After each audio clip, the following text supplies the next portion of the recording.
Ya estamos con el panel de este día miércoles. Francisco Martorell. Pancho, ¿cómo estás?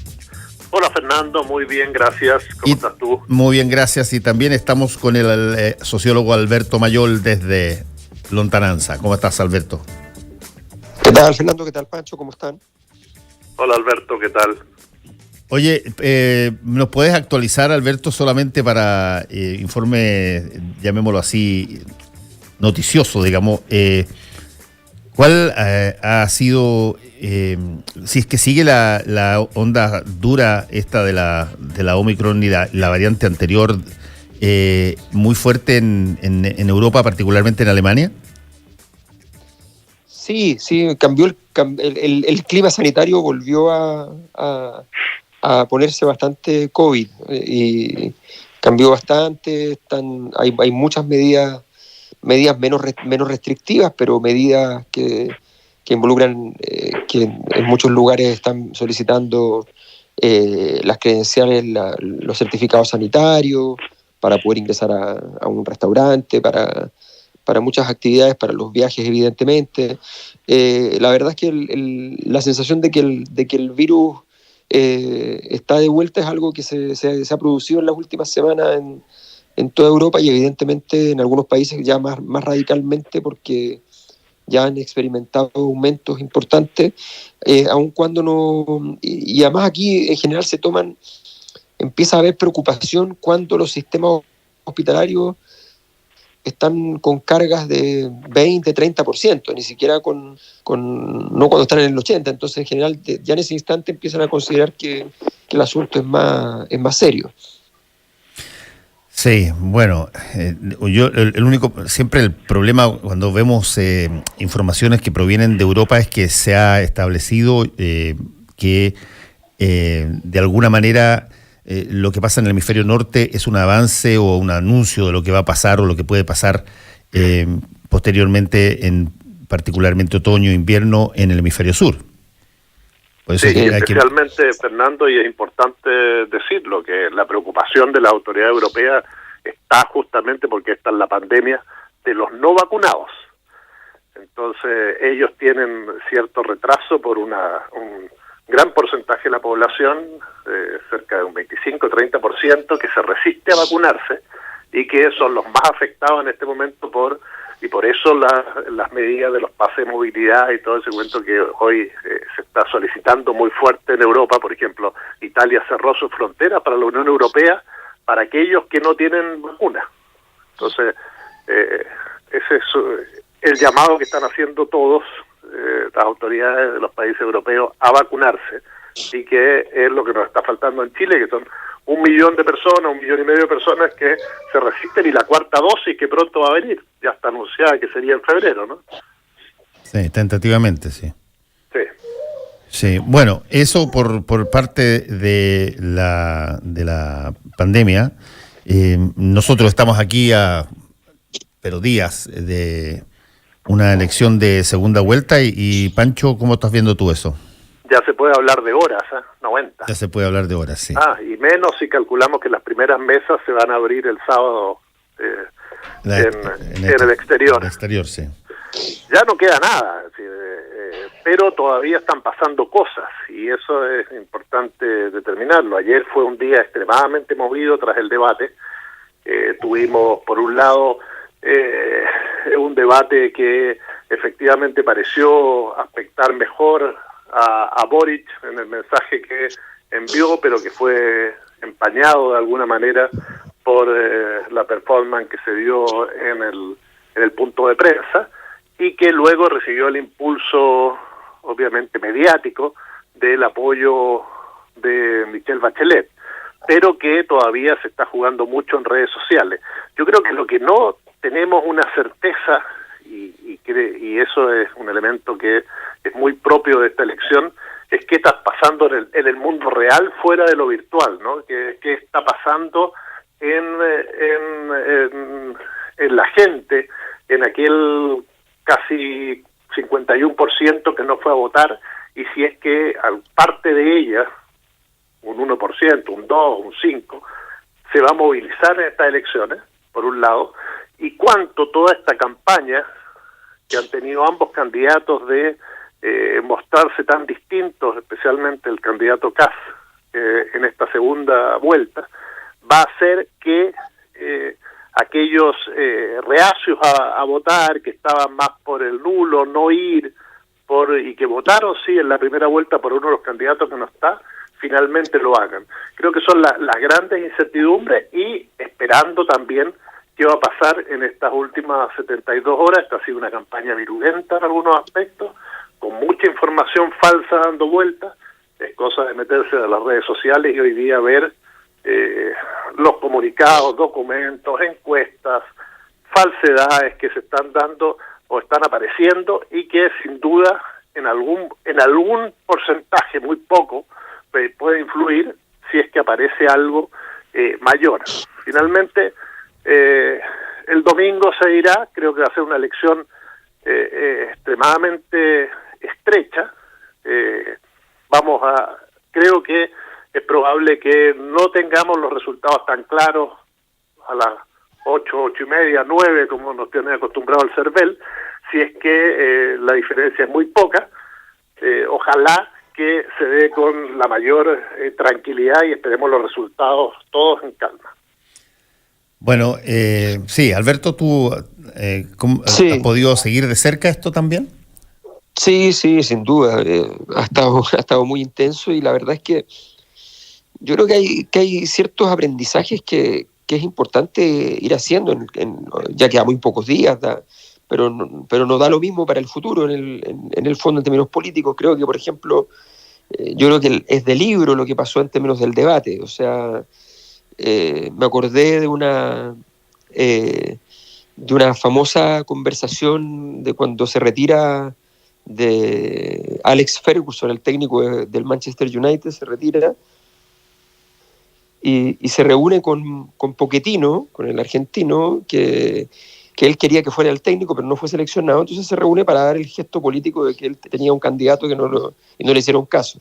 Y se reúne en un restaurante y se ponen a conversar, y Pochettino cuenta después de que él le dijo: mira, todos los domingos se juegan 2 partidos. Uno es el partido de fútbol y el otro es lo que viene después con la prensa. Yo creo que esto vale mucho para lo que le pasó a Gabriel Boric. Él ganó el debate y seguramente cuando salió el punto de prensa ya pensaba que estaba tranquilo, que ya se había terminado. Y uno tiene que llegar entendiendo que parte de nuevo.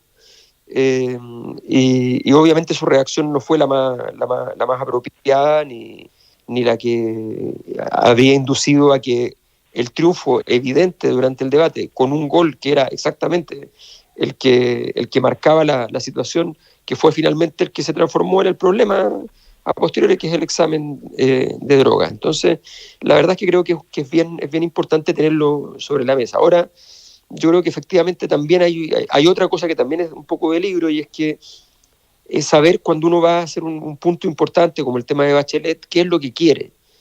Yo no sé qué es lo que exactamente se buscaba, pero las oportunidades que implicaba ese apoyo son muy grandes. O sea, estaba la posibilidad en el fondo de decir, se está configurando en Chile una coalición nueva, muy grande, muy amplia, con nuevos líderes, no con los líderes antiguos, una coalición que, por decirlo así, no está gobernada, dominada por los complacientes, está por los flagelantes, por decirlo así, o estaba la posibilidad de decir Michelle Bachelet apoya a Boric. Y me da la impresión de que se optó por algo, o ocurrió, no sé si se optó, o ocurrió que fue lo segundo más que nada. Y lo primero le daba mayor peso al hito. No sé si no se desea, pero es importante entender que en el fondo esos hitos tienen un ancho importante y uno tiene que tomar la decisión hasta dónde quiere llegar. Sí. Bueno, entroncando con eso que dice Alberto, está el tuit de la jefa de campaña de Gabriel Boric, de Isquia Fischer, quien señala la necesidad de construir, a partir del nuevo pacto social y a prueba de dignidad, algo más amplio que represente a todo el sector. Y lo dice alguien, y lo plantea en el tuit, que no pertenece a ninguno de los partidos que conforman ambas agrupaciones. Creo que Esa es una señal. Ahora, yo creo que en campaña y todo lo que está pasando, uno se hiperventila, el hecho de estar siempre rodeado por tanta gente que te está vitoreando, etcétera, puede generar que cada uno se escape con los tarros, ¿no? Y diga cosas que después se arrepiente. Pero ahí hay un germen, o por lo menos algo que pareciera ser que intenta un sector de los que están apoyando a Gabriel Boric. Sí, ahora hay un punto ahí que es interesante en los últimos debates, y particularmente en el último debate. Es cierto que hay que ir a buscar los votos a días donde no están los ya convencidos propios de las coaliciones creadas por los propios candidatos, y hay que ir a buscarlos al centro, en fin. Pero resultó hasta un poquitito gracioso quizás, pero interesante ver cómo en un momento dado hubo casi una competencia por quién valoraba más lo que había hecho la concertación. Los presidentes o incluso el presidente Elwin, como hizo una suerte de homenaje el candidato José Antonio Kast, después de que es reconocido cuando se enojó muchísimo porque el expresidente o el presidente Piñera en su primer gobierno, creo, le había dado un tributo a Elwin y encontró que esto era ya lo máximo del error y de la estupidez. Pero bueno, hoy día hay que ir a buscar votos. ¿Y qué tan convincentes son los dos candidatos como para ir a acudir a un sector que perdió y que está bastante debilitado y en algunos casos bien aporreado por las críticas de los candidatos que hoy día le piden los votos? Pancho. Bueno, yo en ese sentido me defino como muy principista. Yo siempre creo que hay que traicionar ciertos principios, decía Raúl Alfonsín, para ganar, porque si no nunca se gana. Pero creo que ambos candidatos de alguna manera han desdibujado mucho su ideario. Y si bien eso le permite, obviamente, a Kast centrarse más, porque estaba demasiado a la ultraderecha con su programa, y a obtener los votos, y también a Boric salir a conquistar algo del electorado de la Concertación, o todo el electorado de la ex nueva mayoría, como queramos llamarle, creo que también se desdibujan en algunas cosas que la sociedad chilena mayoritariamente quiere. Y me refiero, por ejemplo, al tema de AFP. Si tú preguntas, todas las encuestas hablan más del 80% de un sistema deslegitimado, por lo tanto, ahí tú tienes que ser muy claro respecto al mensaje y no puedes estar cambiando. Creo que en esos aspectos, el hecho de transar algunas cosas que son fuertes para obtener votos, te desdibuja y te hace perder credibilidad. Por lo tanto, no significa que el ejercicio finalmente sea positivo para el resultado que tú quieres lograr. Si no te creen, ¿para qué cambias? Y si cambias, tienes que ser lo suficientemente claro para que te crean. Los dos candidatos en el debate fueron extremadamente cambiantes, pero además dubitativos, y no fueron concretos a la hora de de los temas que antes los identificaban y por los cuales la sociedad chilena se está moviendo, o se movió. Alberto, ¿cómo lo ves tú? Sí, yo creo que efectivamente hay un tema que tiene más que ver con el cómo que con el qué. El qué es importante, y voy a explicar por qué en ciertos aspectos, pero fíjate que un dato interesante, ¿no? Nosotros en una encuesta que hicimos en La Cosa Nostra preguntamos si a la gente consideraba que era más valioso que un candidato defendiera sus principios o que en la evolución de la campaña cambiara justamente para poder ajustar de acuerdo al clima político que había, en fin. Y nos sorprendió que el resultado era amplísimamente favorable a que se pudiera cambiar. O sea, la gente considera que es normal y que está bien que se cambie. Ahora, eso no significa que uno valide necesariamente toda forma de cambio. Yo creo que lo que dice Pancho es súper importante. O sea, hay una base, hay un elemento de base que no puede cambiar, porque es lo que define tu proyecto político, Hay otros elementos que no son de base, pero que sí son importantes, que si cambian, tienen que cambiar articuladamente, no pueden cambiar, esto de andar cambiando las cosas de a una, o sea, como cambio esto, era amarillo, ahora es rojo, ¿ya? Y eso no conversa con otros objetos de las políticas públicas, de la vida social que quiero modificar. Eso no tiene mucho sentido. O sea, hay un tema de diseño y por eso, entonces, el cómo es tan importante y entonces el qué solamente se queda con importancia en la medida en que son aquellas 3, 4 cosas que sí o sí definen tu proyecto político. O sea, lo que está ganando, se supone, es un proyecto político. Y eso es lo que debe imponerse. Entonces, creo que esa discusión se llevó mal en general, efectivamente, fue confusa. De hecho, a mí mi impresión es que los candidatos, tanto Boric como Kast, ya no manejan, si alguna vez manejaron, ya no manejan cómo son las políticas públicas que están ofertando, porque no saben en qué quedó. O sea, a Boric le hacían toda clase de preguntas relacionadas a la rentabilidad, y yo hasta donde entiendo su sistema no tiene ninguna rentabilidad de las pensiones, o sea, no está centrado en la renta porque es de reparto. Entonces, pero él parecía no querer aclarar porque sencillamente decía, bueno, que ya ni sé en qué quedó, o sea, no tengo idea. Sí, ¿Pancho? Sí, es lo que te decía antes. Creo que a ambos comandos, pero especialmente tal vez al de Boric, le hace falta mayor fuerza comunicacional respecto a los temas que son el eje o fueron el eje de su campaña. Pero además a los dos candidatos siempre les ha faltado, y también en esta recta final, encantar a la gente que no va a votar. Y la gente que no va a votar, y no estoy hablando de llegar a ese 50% en absoluto, sino que llegar a un porcentaje, hay temas que podrían haber impuesto ellos mismos en los debates, etcétera, y los dejaron de lado. Si el candidato Kast, por ejemplo, se ha movido en la campaña del terror y el anticomunismo, etcétera, es decir, parece que el 11 de marzo, si llegara a la moneda, su eslogan va a ser, y ahora vamos a ser anticomunistas, en vez de decir qué va a ser concretamente, más allá de mantener el modelo en algunos aspectos. Y Boric le ha costado, teniendo sus 35 años, erigirse como un líder del futuro, ¿no? A ese sector que incluso que votó por Parisi, ese sector que se dejó encantar por el tema de recortar los años de educación universitaria, o que se dejó encantar por las clases de economía y tecnología en los colegios a partir de primero básico.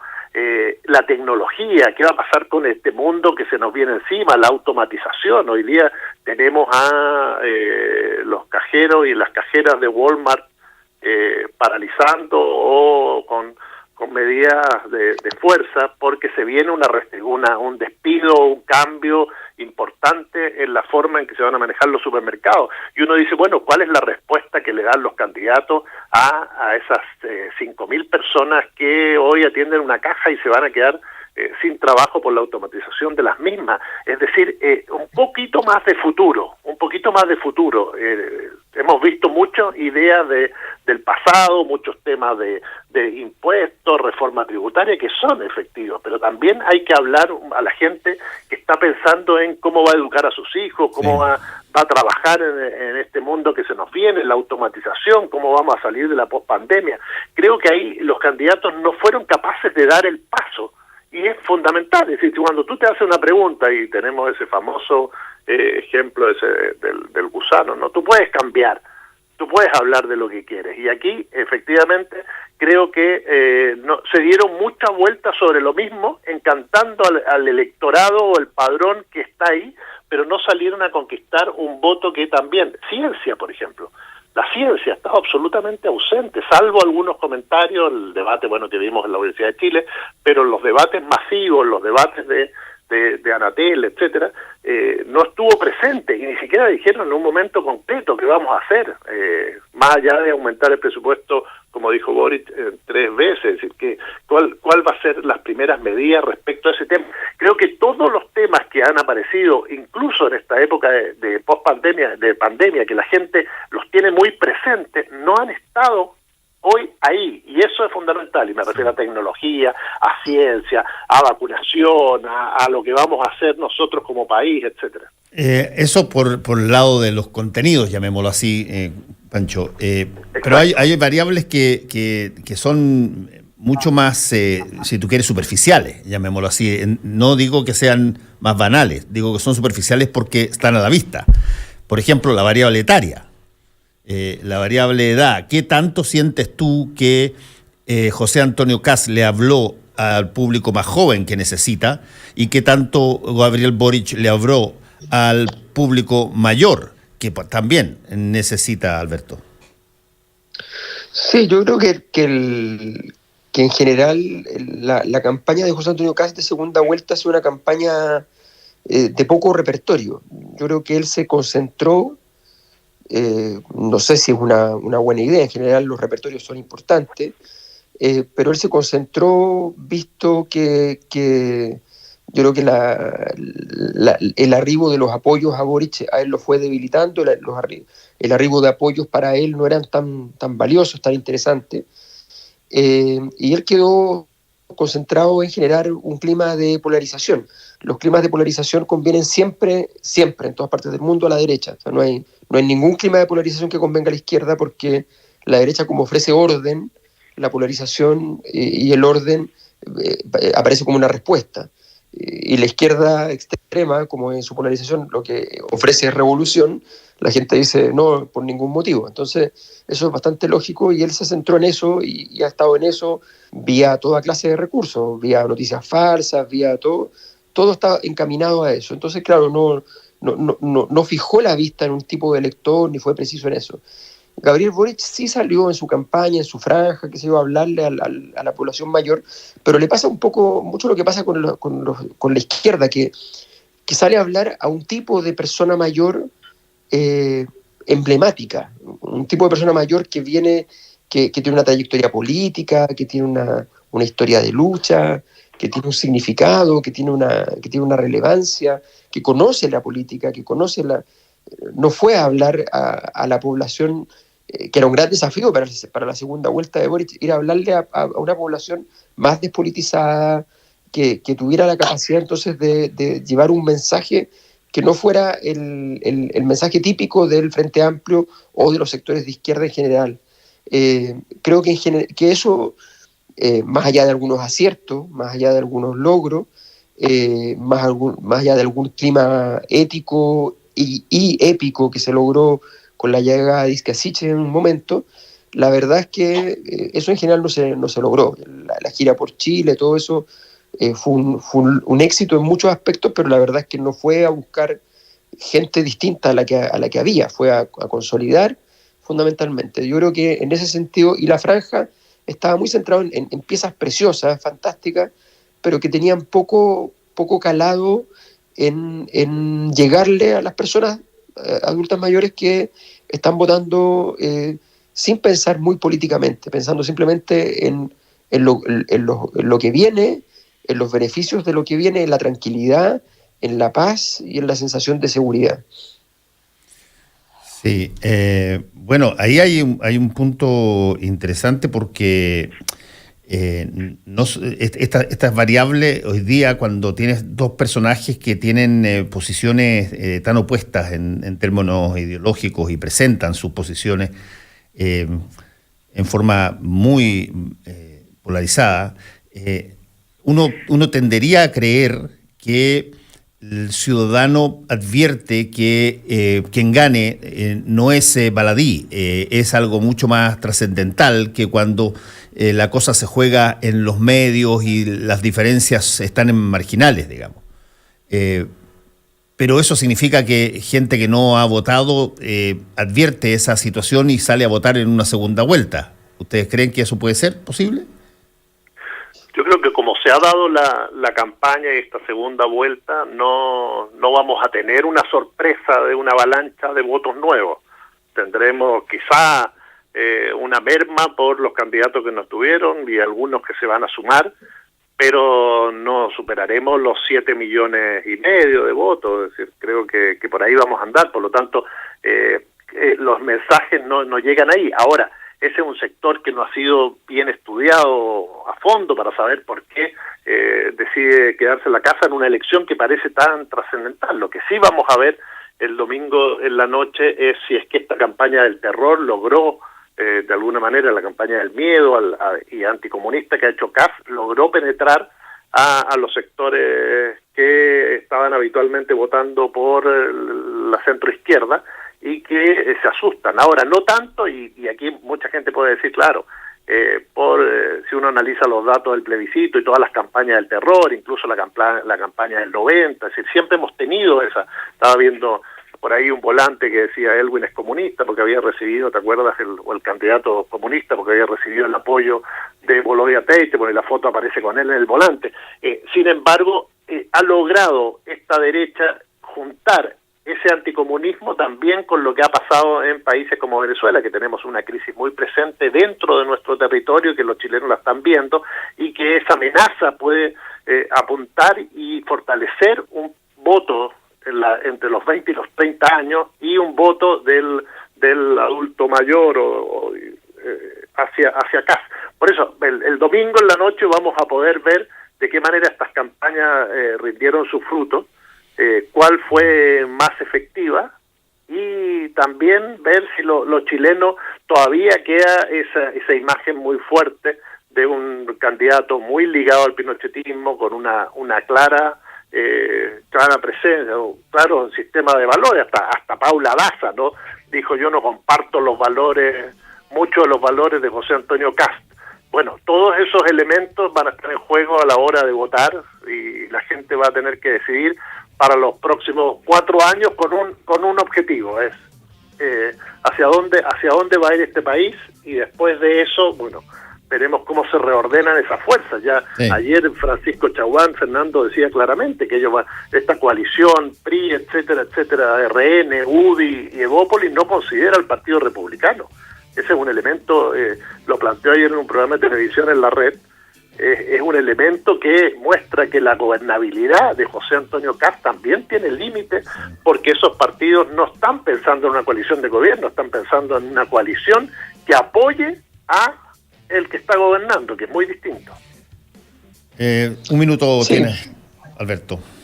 Sí, no, yo creo que efectivamente hoy día no nos damos cuenta mucho del nivel de crisis de la derecha, porque esa crisis está subsidiada por votos, o sea, tiene hartos votos, y los votos son súper importantes, pero la verdad es que no son lo más importante, y esa crisis se va a quedar en evidencia, pase lo que pase, ganando o perdiendo, después del domingo. Ahí va a quedar en evidencia la desarticulación a la que llegó la derecha en medio de este año. Yo creo que efectivamente estamos, y por otro lado, de alguna manera esta elección, es muy interesante observar que haya una candidatura que esté apelando a un diseño prácticamente, bueno, con elementos contemporáneos, por supuesto, como las redes sociales, pero con un diseño que básicamente sea el diseño del plebiscito del sí y el no. Eso es una señal de que quizás esta conversación volvió al principio. Pasa mucho que las conversaciones vuelven al principio cuando están terminando, así que seguramente estamos justamente en el proceso de cierre. Alberto Mayol y Francisco Martorell, muchas gracias por haber estado con nosotros hoy día, que les vaya muy bien. Chao. Un abrazo igualmente, que les vaya bien a ambos. Chao. Nos vemos. Fernando Paulsen y nuestros panelistas e invitados son una combinación clara.